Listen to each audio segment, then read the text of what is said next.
They're just adding more coal-fired power stations, increasing their coal production, and have become the world's largest oil refiners. So whatever we do is totally futile. Yeah, well, credit to you, Maurice. You've been writing on this topic for a long time on climate and energy policy, and you've been writing against the prevailing wisdom, I have to say, since the very early days.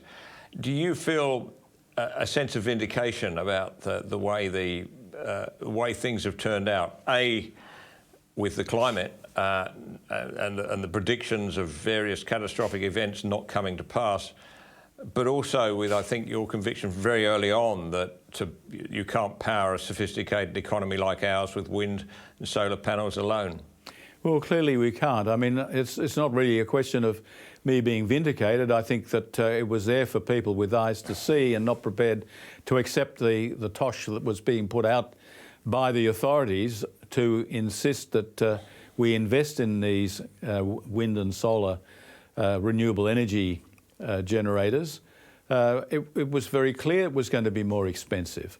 It's very clear that the grids are not suitable to be able to support the sort of ambitions that Mr. Bowen, the Environment, Climate Minister, the Energy Minister, wants us all to adopt.